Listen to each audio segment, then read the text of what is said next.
আলহামদুলিল্লাহ নাহমাদুহু ওয়া নাস্তাঈনুহু ওয়া নুসাল্লি আলা রাসূলিহিল কারীম ওয়া আলা আলিহি ওয়া সাহবিহি আজমাইন আম্মা বাদ। আমরা গত সেশনে যেটা নিয়ে আলোচনা করেছি সেটা হচ্ছে ইলমের ফজিলত, এবং এটার বিষয়ে আসলে অনেক কথা বলা যায়, যত কথা আমাদের প্রয়োজন নেই, যেহেতু আমরা শুধু ভূমিকা হিসেবে কিছু আলোচনা করেছি। যে কোনো দার্সের আগে শুধু দার্স না, যে কোনো নেক আমলের আগে যে বিষয়টা খুব জরুরি সেটা হচ্ছে আরেকটা ইখলাস। খুব জরুরি বিষয় হচ্ছে কি ইখলাস। ইখলাস কি জিনিস? আমরা এমনি বুঝি যে মানে কোনো কিছু আল্লাহ তাআলার জন্য শুধু যদি করি, অন্য কারোর জন্য না করি, তাহলে এটা হচ্ছে ইখলাস।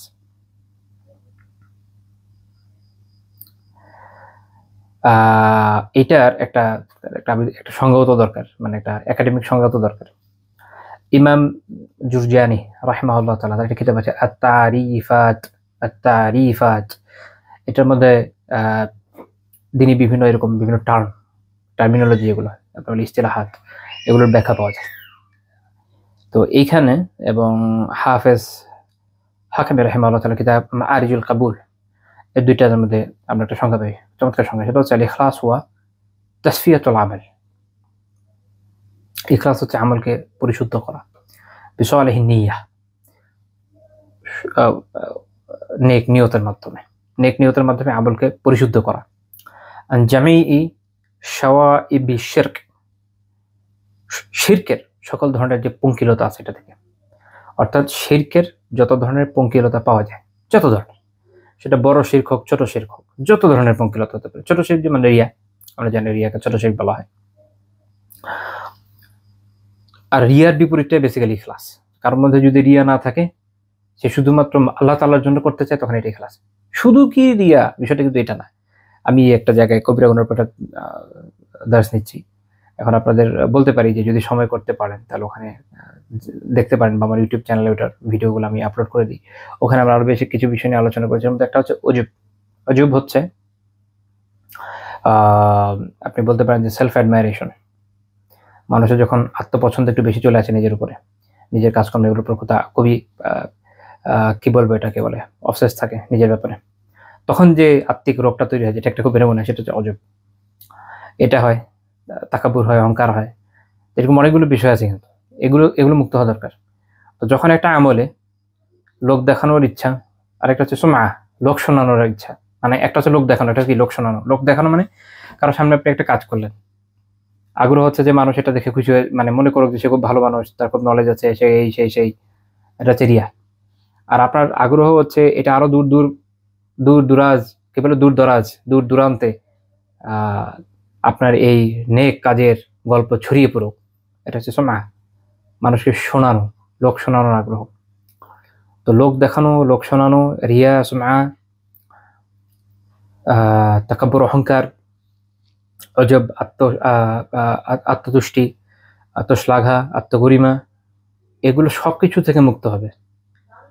আর বাহ্যিক যে বিভিন্ন ধরনের শিরক আছে, যেগুলো শিরক আকবরের মধ্যে পড়ে, বিভিন্ন ধরনের মূর্তি পূজা, কবর পূজা, বর্ণান্য পূজা, এগুলো থেকেও নিজেকে মুক্ত রাখা। তাহলে যখন কেউ তার আমলকে বাহ্যিক এবং অভ্যন্তরে সকল ধরনের শিরকের পঙ্কিলতা থেকে মুক্ত করে, এবং সেই মুক্তটা করবে সে হচ্ছে তার উত্তম নিয়তের মাধ্যমে, বিশুদ্ধ নিয়তের মাধ্যমে, পরিশুদ্ধ নিয়তের মাধ্যমে, সুন্দর নিয়তের মাধ্যমে, এভাবে যখন সে তার আমলকে পরিশুদ্ধ করবে, এটাই হচ্ছে ইখলাস। ইখলাস খুব জরুরি প্রত্যেকটা আমলের জন্য ইখলাস খুব জরুরি। কারণ ইখলাস ব্যতীত আল্লাহ তাআলার কাছে আমল কবুল হয় না। আল্লাহ তাআলা আমাদের নির্দেশ দিয়েছেন সূরা আজ-জুমারে, আল্লাহ তাআলা জানাচ্ছেন সূরা আজ-জুমারের 11 নম্বর আয়াতে, যে কুল, হে রাসূল আপনি বলে দিন সাল্লাল্লাহু আলাইহি ওয়াসাল্লাম, ইন্নী উমিরতু আন আ'বুদাল্লাহা মুখলিসান লাহুদ্দিন, যে আমি আদিষ্ট হয়েছে এই বিষয়ে যে আমি আল্লাহ তাআলারই শুধু ইবাদত করব। কিভাবে? মুখলিসান লাহুদ্দিন, দিনকে শুধু তার জন্য খালেস করে, অর্থাৎ আমার দিন শুধু তার জন্য হবে, কেন আর কারো কোনো সুযোগ নাই, আর কারো ভোট ঢোকারও সুযোগ নেই, আর কারো সন্তুষ্টির জন্য দিন পালনের সুযোগ নেই।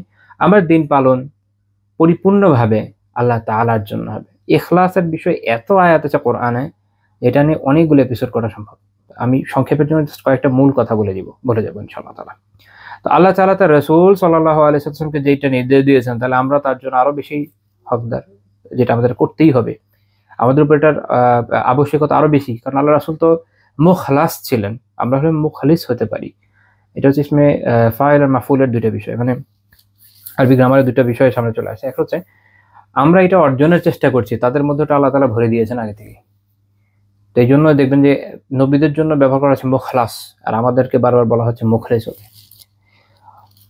তো আমাদের উদ্দেশ্য হচ্ছে ওই পর্যন্ত যাওয়া, তাদেরকে আল্লাহ তাআলা ইখলাস দিয়েই পাঠিয়ে দিয়েছেন দুনিয়ায়। তো তাদেরকে আল্লাহ তাআলা আবার নির্দেশ দিচ্ছেন যেন দিনটা তার আল্লাহর জন্যই খালিস হয়। এটা দিয়ে আমাদের বোঝানোর উদ্দেশ্য, তো তুমি বুঝো যে তোমার কি দরকার, কি পরিমাণ ইখলাস তোমার দরকার, এবং তার জন্য কি পরিমাণ মুজাহাদা করা দরকার। আল্লাহ তাআলা তৌফিক দান করুন আমরা যেন এটা বুঝি। কারণ আমরা তো ইখলাসকে খুব সহজ বিষয় মনে করেছি। আমাদের তো মনে হয় যে আমরা তো এমনিই সবকিছুর মধ্যে ইখলাস পেয়ে যাই, আসলে তো তা না। বরং রিয়ার বিষয়ে ক্লাসের বিপরীত হচ্ছে, একদম ডাইরেক্ট বিপরীত হচ্ছে রিয়া, আর কিছু হচ্ছে ডানে বামে এদিক ওদিক দিয়ে বিপরীত। ডাইরেক্ট একদম অপোজিট যেটা, সেটা হচ্ছে কি রিয়া। রিয়া থেকে বাঁচা যে এত কঠিন, সালাফরা এই বিষয়ে এত আলোচনা করেছেন যেটা পড়লে বুঝে যায়, এবং নিজেকে তখন আত্মজিজ্ঞাসায় নিয়ে আসা যায়। এই যে ইলম এবং ইলম থাকা এবং না থাকার মধ্যে পার্থক্য এখানে। যখন আপনার ইলম থাকবে আপনি বুঝবেন, আচ্ছা এটা একটা গুরুত্বপূর্ণ বিষয়, বিষয় সচেতন হওয়া দরকার। যদি না থাকে আপনি বুঝবেন না। ধরেন একই ধরনের সমস্যা কারো হচ্ছে এবং আল্লাহ তাআলা তাকে জ্ঞান দিয়েছেন, সে ব্যক্তি বুঝতে পারছে যে এটার কারণে আমি এই পর্যায়ে অসুস্থ হচ্ছে, যে আমার আসলে ডক্টর দেখানো দরকার, কারণ এই জ্ঞানটা তার আছে। আর যার নেই সে দেখবেন দিব্যি ঘুরে বেড়াচ্ছে। জ্ঞান থাকার না থাকার মধ্যে পার্থক্য এখানে। যখন আলহামদুলিল্লাহ নলেজটা থাকবে, আপনি বুঝবেন যাচ্ছে এটা একটা আমার রোগ, এই রোগের আমার ট্রিটমেন্ট দরকার। তো এটা হচ্ছে ইলমের সাথে সম্পৃক্ত একটা বিষয়। আচ্ছা, দুজন চলে আসে, আমাদের অ্যাডমিট করে দিই। তো যাই হোক, আবার আমাদের আগের আলোচনা আসি। তাহলে আল্লাহ তাআলা আমাদের নির্দেশ দিয়েছেন সে ইখলাস অর্জন করছে। এবং আমি যেটা বলছিলাম যেটা নবীদের বৈশিষ্ট্য, আল্লাহ তাআলা মূসা আলাইহিস সালামের ব্যাপারে বলছেন সূরা মারিয়ামে, ওয়াজকুর ফিল কিতাব মূসা, ওয়াজকুর ফিল কিতাবি মূসা ইন্নাহু কানা মুখলাসা ওয়া কানা রাসূলান নাবিয়্যা। যে মূসা আলাইহিস সালামের কথা স্মরণ করতে বলা হয়েছে। আল্লাহ তাআলা বলছেন যে ইন্নাহু কানা মুখলাসা, তিনি ছিলেন মুখলাস, তার মধ্যে ইখলাস ছিল, এবং তিনি ছিলেন রাসূল, তিনি ছিলেন নবী। এই একটা আয়াত থেকে অনেকগুলো আকীদার পয়েন্ট পাওয়া যায়। যেমন রিসালাত, নবুয়ত আসলে ভিন্ন বিষয়। যার ভিতর রিসালাত আসছে তার মধ্যে নবুয়ত আসে। এই যে পয়েন্টগুলো, এগুলো আয়াত থেকে জানা যায়। যাই হোক, আমাদের দিকে আমরা আর যাচ্ছি না। যেখান থেকে আমরা এটা বললাম যে এটা নবীদের বৈশিষ্ট্য, এবং এর আগের আয়াতে আমরা দেখেছি আল্লাহ তাআলা আমাদেরকে এটা শিখতে, আল্লাহ রাসূলের মাধ্যমে আমাদেরকে নির্দেশ দিয়েছেন আমরা যেন ইখলাস অর্জন করি। আল্লাহ তাআলা তৌফিক দেন। এবং তৃতীয় যে পয়েন্ট, খুবই গুরুত্বপূর্ণ পয়েন্ট, আমরা মাঝে মাঝে ভাবি যে শয়তান থেকে কিভাবে বাঁচা দরকার, কিভাবে বাঁচা যাবে, শয়তান থেকে কিভাবে বাঁচবো, এটা একটা কমন প্রশ্ন, এবং আমাদের এটা চিন্তা থাকাই স্বাভাবিক। যাদের মধ্যে ঈমান আছে অবশ্যই সেই চিন্তা করবে যে কিভাবে শয়তানের ওয়াসওয়াসা থেকে বাঁচা যায়। আল্লাহ তাআলা আমাদেরকে জানিয়ে দিয়েছেন কিভাবে বাঁচা যাবে। কিভাবে বাঁচাবে? ইখলাসের মাধ্যমে বাঁচা যাবে। যার মধ্যে ইখলাস আছে সে বেঁচে থাকবে, যার মধ্যে নাই সে বাঁচতে পারবে না। আল্লাহ তাআলা কোরআনে বলছেন সূরা হিজরে যে শয়তানের বক্তব্য উল্লেখ করেছেন। শয়তান কি বলেছেন? শয়তান বলেছে ক্বালা রাব্বি ফাআনজিরনি ইলা ইয়াউমি ইউবআসুন। জানেন আপনারা যে শয়তান কি বলেছে? যে আমার রব, শয়তান বলছে আমার রব। শয়তান কিন্তু আল্লাহ তাআলাকে জানে। শয়তান আল্লাহ তাআলাকে জানে যে আল্লাহ তাআলা কেমন সত্তা। শয়তান জানে আল্লাহ তাআলার একত্ব সম্পর্কে, তার বরত্ব সম্পর্কে। এই জন্য তার নিজের শয়তানের জন্য যে সময়, এটা সে আল্লাহ তাআলার কাছে চেয়ে নিচ্ছে।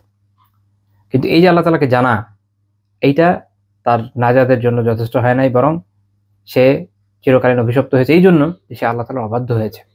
এখান থেকে আমাদের বোঝা উচিত যে খালি আমি মানে বললাম যে হ্যাঁ আমি তো খুব দিন মানি, খুব ভালো মুসলিম, কিন্তু আমার মধ্যে আমল নাই, এটা আমার নিজেরই আত্মজিজ্ঞাসা থাকা উচিত যে আমি কিভাবে পারবো। ঠিক আছে, এটা খেয়াল রাখা উচিত। যাই হোক, তো শয়তান কি বললো? যে আমার রব আমাকে পুনরুত্থানের দিবস পর্যন্ত অবকাশ দেন।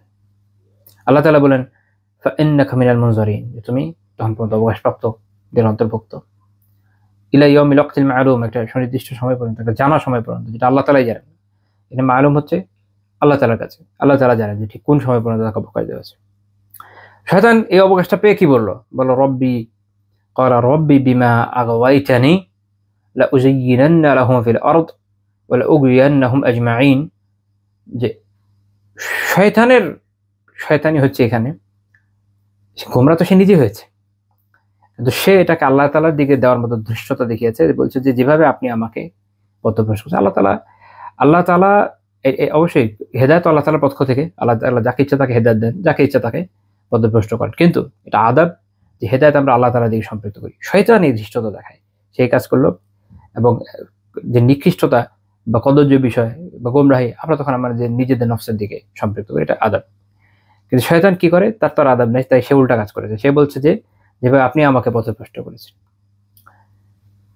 তো এভাবে আমি কি করব, তাদের জন্য অর্থাৎ মানব জাতির জন্য দুনিয়ার যে বিষয়গুলো আছে এগুলোকে সৌন্দর্য মণ্ডিত করে দিব, বলে ও গুয়ান্নাহুম আজমাইন, সবগুলোকে পথভ্রষ্ট করবো, সব আজমাইন সবগুলোকে, ইল্লা ব্যতিক্রম কারা, ইবাদাকা মিনহুমুল মুখলাসিন, তাদের মধ্যে যারা মুখলাস, যাদের মধ্যে ইখলাস ভরে গেছে, যাদের মধ্যে ইখলাস ভরপুর, যাদের মধ্যে ইখলাস রয়েছে, তারা ব্যতীত। তো শুধু তারা বেঁচে যাবে। তাহলে আমরা এইখান থেকে এই শিক্ষাটা পাচ্ছি, যাদের মধ্যে ইখলাস আছে, যাদের মধ্যে ইখলাস আছে, তারা এই ধরনের ওয়াসওয়াসা থেকে, শয়তানের ওয়াসওয়াসা থেকে, শয়তানের আক্রমণ থেকে বাঁচতে সক্ষম। এই জন্য ইমাম ইবনুল কাইয়িম রাহিমাহুল্লাহ তাআলা তার চমৎকার কিতাব মাদারিজুস সালিকিনে ইমাম আবু সুলাইমান আদ-দারানি রাহিমাহুল্লাহ তাআলা একটা বক্তব্য উল্লেখ করেছেন যে ইযা আখলাসাল আবদ ইনকাতাআত আনহু কাসরাতুল ওয়াসাওয়িস ওয়ার রিয়া, যখন বান্দা ইখলাস অর্জন করে, তখন তার প্রচুর পরিমাণে বা অনেক ওয়াসওয়াসা, যেগুলো শয়তানের বিভিন্ন ওয়াসওয়াসা, এগুলো এবং রিয়া, এগুলো তার থেকে বিচ্ছিন্ন হয়ে যায়, এগুলো তো আমার থাকে না। তো ইখলাস শয়তানের ওয়াসওয়াসা থেকে বাঁচার উপায়, ইখলাস নফসের ওয়াসওয়াসা থেকে বাঁচার উপায়। নফস আমাদেরকে রিয়া লিপ্ত করে, সেটা থেকে বাঁচার উপায় হলো ইখলাস, আর শয়তান ওয়াসওয়াসা দিয়ে আমাদের ধ্বংস করে, তা থেকে বাঁচার উপায় হচ্ছে ইখলাস। তো আল্লাহ তাআলা তৌফিক দান করেন আমাদের ইখলাস অর্জন করি। তাহলে আমাদের ইলম অর্জনের ক্ষেত্রে অবশ্যই ইখলাস থাকতে হবে। কেন আমরা ইলম অর্জনের চেষ্টা করছি, জানার চেষ্টা করছি, বোঝার চেষ্টা করছি, আল্লাহ তাআলা আমাদের নির্দেশ দিয়েছেন, আল্লাহ তাআলার সন্তুষ্টির জন্য আমরা এটা করার চেষ্টা করছি। এই চিন্তা যখন আমাদের থাকবে, ইনশাআল্লাহ তাআলা আমরা ফজিলত অর্জন করব। আর যদি ইখলাস না থাকে, তাহলে আমরা কিভাবে ফজিলত অর্জন করব? জান্নাতে যাবার উপায় হচ্ছে ইখলাস। জান্নাতে যাবার, কেউ বললো যে লা ইলাহা ইল্লাল্লাহ, মাশাআল্লাহ খুব সুন্দর, কিন্তু ইখলাস নাই, তাহলে কি তার কাজে আসবে? রাসূলুল্লাহ সাল্লাল্লাহু আলাইহি ওয়াসাল্লাম কি বলেছেন? মা ক্বালা আবদুল লা ইলাহা ইল্লাল্লাহ কাত্তু মুখলিসা, যখন কোনো বান্দা ইখলাসের সাথে এটা বলে যে লা ইলাহা ইল্লাল্লাহ, আল্লাহ ব্যতীত কোনো ইলাহ নাই, তার মানে ইখলাস থাকা জরুরি। ইখলাস আছে বুঝবো কিভাবে? আমল দেখে।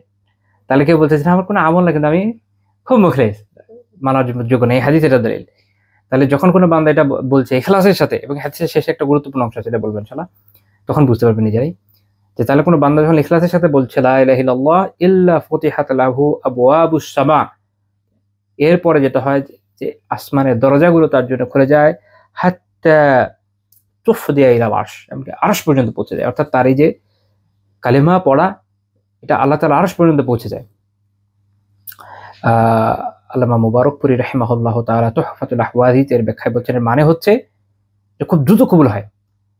আল মুরাদু মিন যালিকা সুরআতুল কবুল, অর্থাৎ এটা খুব তাড়াতাড়ি কবুল হয়ে যাচ্ছে, এটার উদ্দেশ্য হচ্ছে এটা বোঝানো। শর্ত হচ্ছে আল্লাহ রাসূল বলেছেন মাজতানাবাল কাবায়ের,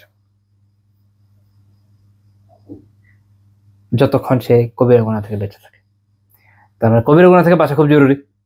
তাহলে তারপরে ইখলাস আছে, এটা বুঝার উপায় একটা যে কন্টিনিউয়াস কবিরা গুনাহে বান্দা লিপ্ত হবে না, দেখছেন তো একটা হয়ে যেতে পারে।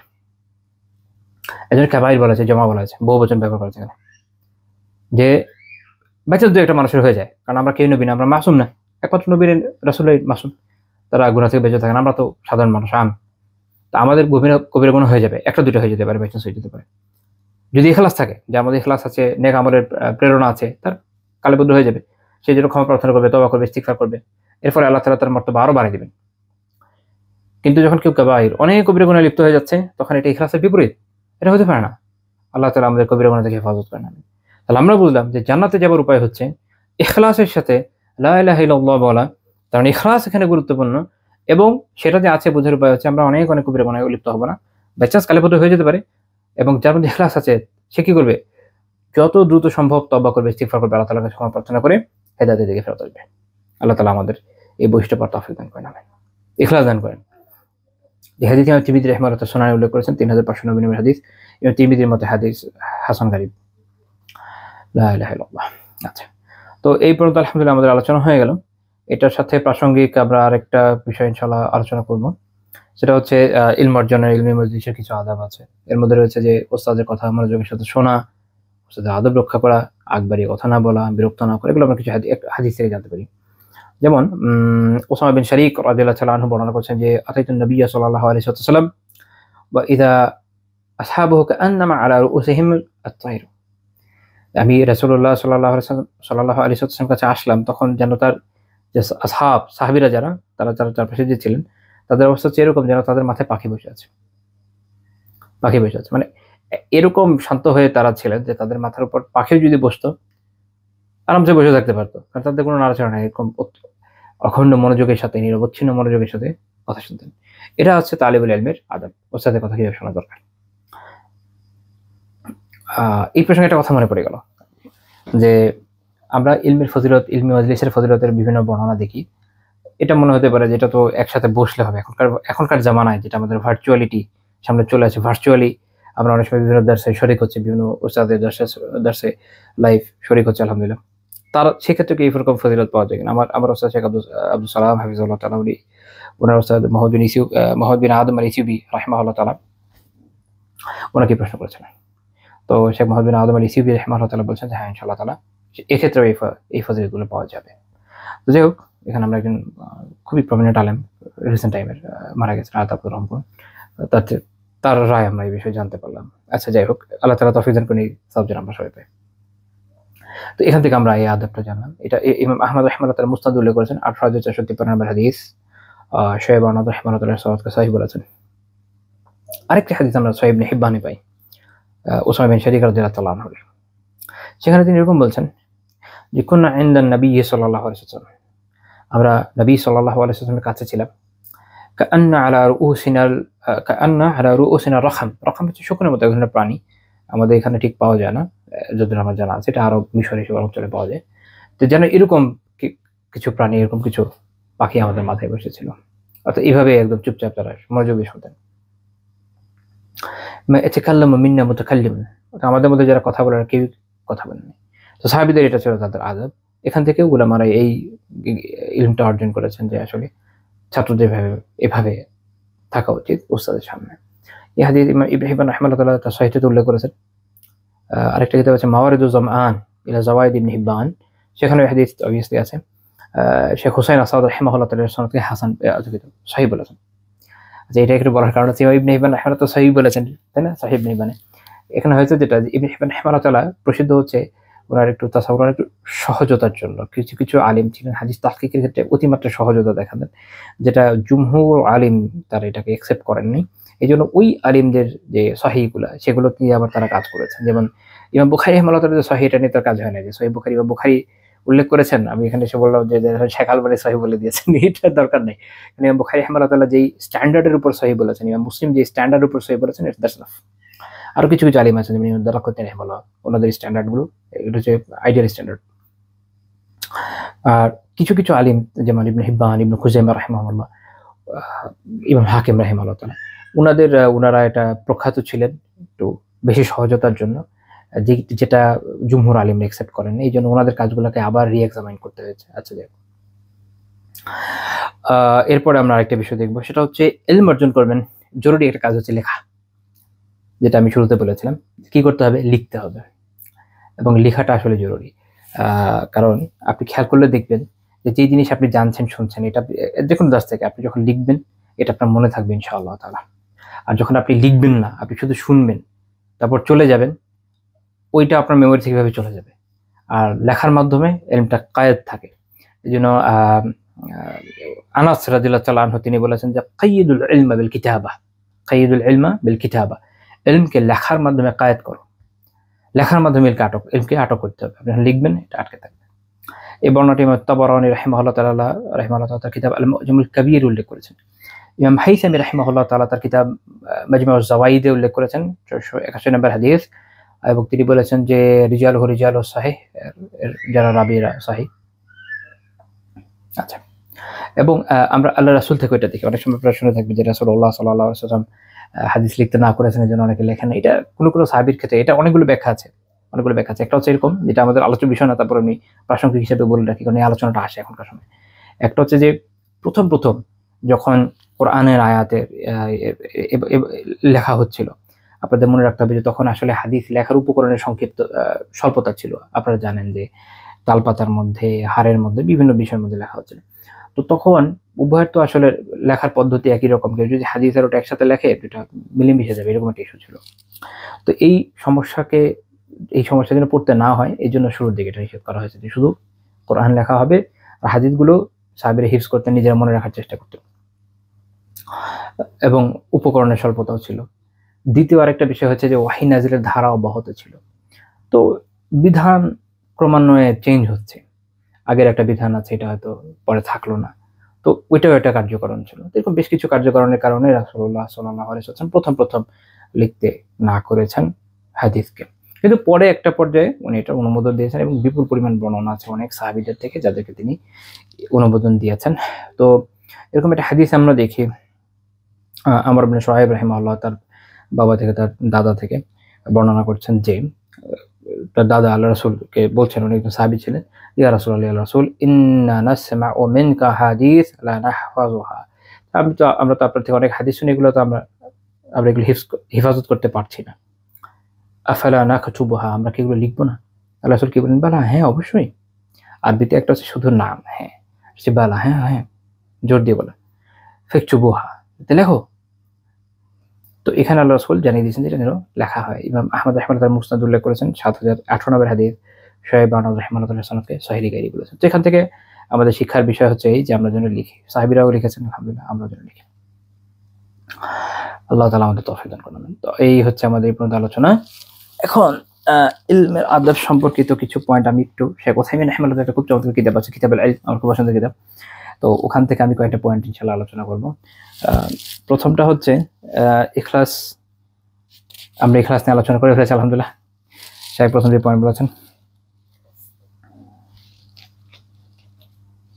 তো এখানে একটা পয়েন্ট অ্যাড করা যায়, সেটা হচ্ছে, আচ্ছা দ্বিতীয়তে পরের পয়েন্ট আমরা দেবো ইনশাআল্লাহ।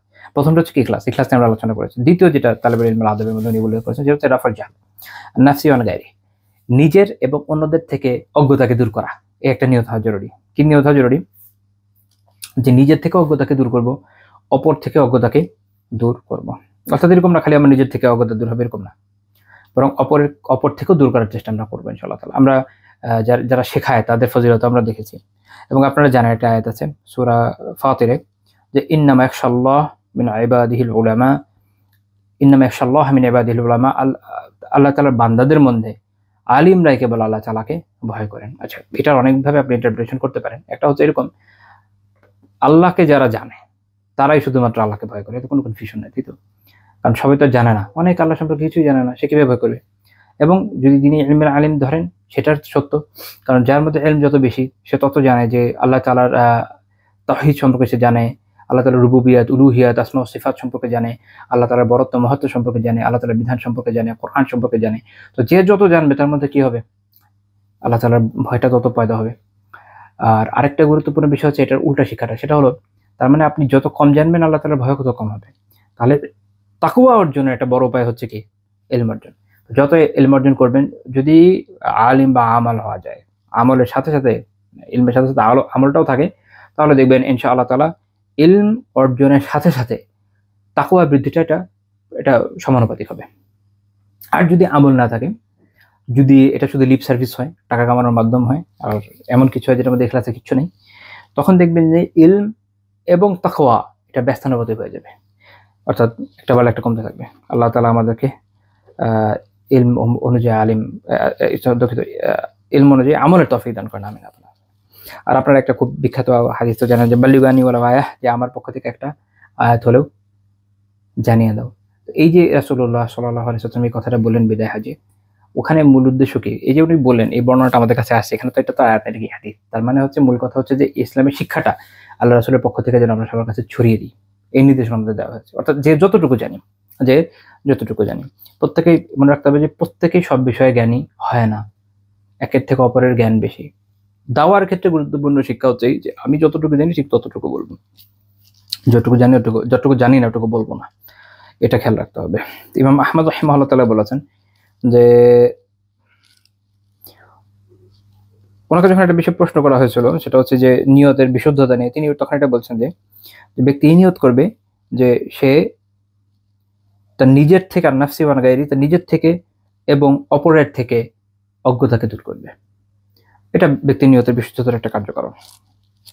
তৃতীয় যেটা আদব, সেটা হচ্ছে দিফা আনি শারিয়া, শরিয়াতের পক্ষ থেকে দিফা করা জরুরি, অর্থাৎ শরিয়ার প্রতিরক্ষা করা জরুরি। একজন তালিবুল ইলম, সে ইলম অর্জন করবে, তার অবশ্যই নিয়ত থাকা দরকার যে যদি কখনো এমন হয় যে ইসলামী শরিয়াতের উপর কোনো হামলা হচ্ছে, আমি আমার যথাসম্ভব এটার থেকে ইসলাম আমার প্রতিরক্ষার মুহতাজ, এটা মনে করার কোনো কারণ নেই, কিন্তু এটা আমি ইসলামের প্রতিরক্ষার মুহতাজ, ইসলামকে প্রতিরক্ষা করার মাধ্যমে নিজের আখিরাতের নাজাত নিশ্চিত করার আমি মুহতাজ, আমি এর মোকাবেলা, এটা খেলাতে হবে।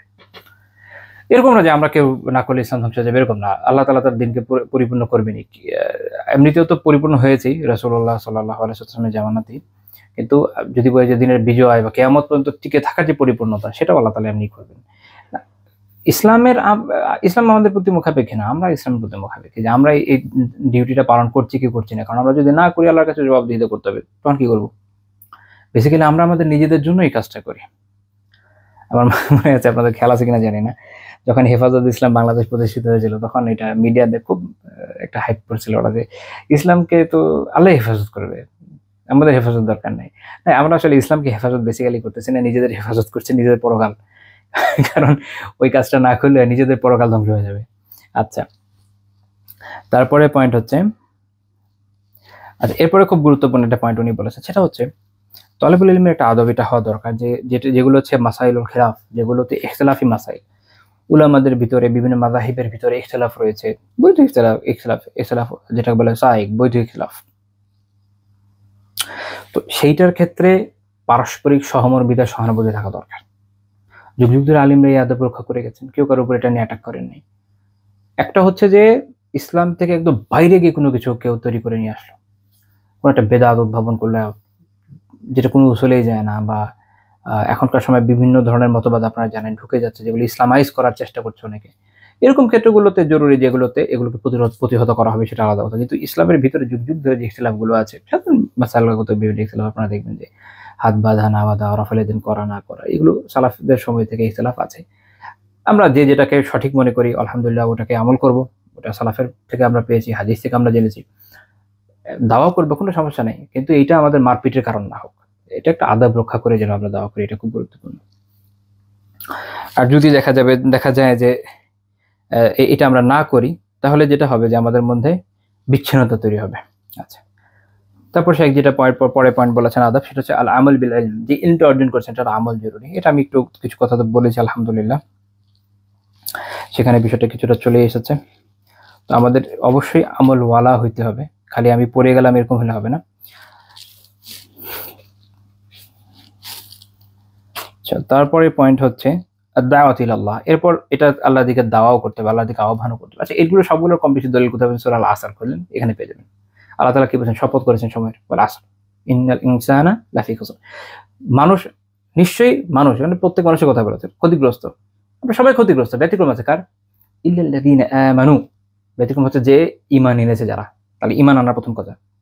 আর ঈমান আনতে গেলে কি জানতে হয়? জানার পরে তো ঈমান আনে মানুষ। তাহলে ইলমের ভিতর চলে গেল, ইলম এবং আমল। আমল যাচ্ছে পরে, ওয়া আমিলু সলিহাত। তাহলে ইলম নিলেন, ঈমান আনলেন, নেক আমল করলেন, ওয়াতাওয়াসাউ বিল হাক্কি না, এরকম হঠাৎ করে বলতে গেলে উল্টে যায় না? ওয়াতাওয়াসাউ বিল হাক্কি ওয়াতাওয়াসাউ বিস সবর। প্রথম হচ্ছে ওয়াতাওয়াসাউ বিল হাক্কি ওয়াতাওয়াসাউ বিস সবর, যে তাওয়াসু, একে অপরকে উৎসাহ দেওয়া হকের বিষয়ে উৎসাহ দিতে হবে। এটা হলো হক, এদিকে আসো, এটা হলো বাতিল, এটা থেকে বাঁচো, হকের বিষয়ে উৎসাহ দিতে হবে। এইভাবে একে অপরকে হকের দিকে উৎসাহ দেওয়া, এবং হকের পথে যখন আপনি এগিয়ে যাবেন, বাধা আসবে, ওখানে আসবে অথবা সবর, একে অপরকে সবরে উৎসাহ দিতে হবে।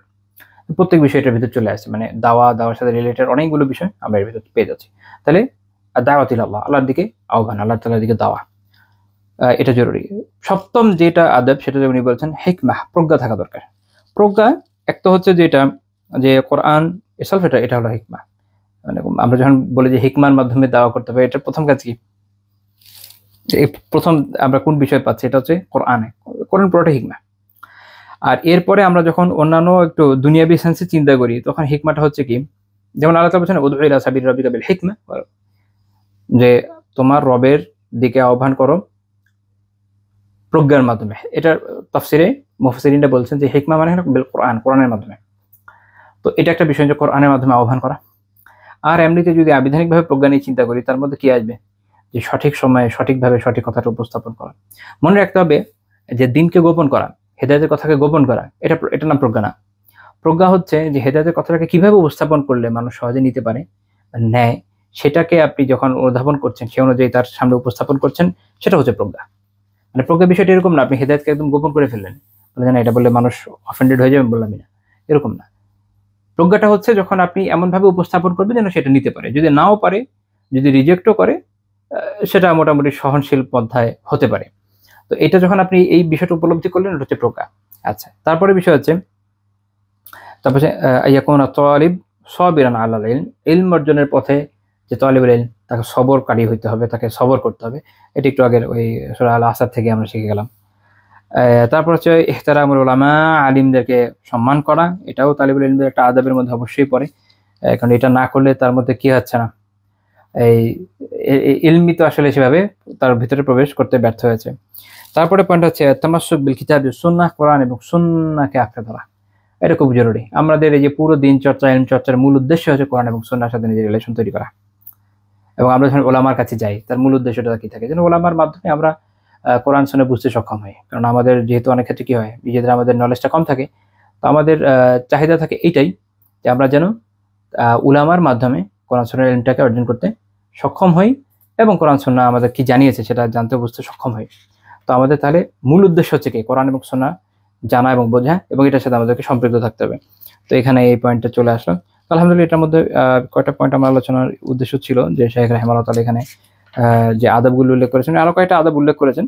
আমার মনে হয় কয়টা মূল আদব চলে আসছে। এই পর্যন্ত আমরা ইনশাআল্লাহ তাআলা থামাবো এখানে আমাদের আলোচনা। তো আমরা আজকে যে বিষয়গুলো নিয়ে আলোচনা করলাম, এক নম্বর হচ্ছে ইলম অর্জনের গুরুত্ব নিয়ে আলোচনা হলো, ইখলাসের আদব। তারপর হচ্ছে আলহামদুলিল্লাহ আমরা তালিবুল ইলমের কিছু আদব নিয়ে আলোচনা করলাম। আল্লাহ তাআলা তৌফিক দিলে আগামী দিন ইনশাআল্লাহ তাআলা আমরা যেটা করবো, ইমাম নববী রাহিমাহুল্লাহ তাআলার সংক্ষিপ্ত জীবনী একটু আলোচনা করব, এবং তারপরে আমরা আমাদের মূল আলোচনা রিয়াদুস সালিহিনের দর্শ শুরু করব এবং সিরাত পাঠ নিয়ে আলোচনা ইনশাআল্লাহ তাআলা শুরু করব। আজকে এই পর্যন্ত থাকছে। সুবহানাকাল্লাহুম্মা বিহামদিকা লা ইলাহা ইল্লা আনতা আস্তাগফিরুকা ওয়া আতুবু ইলাইক।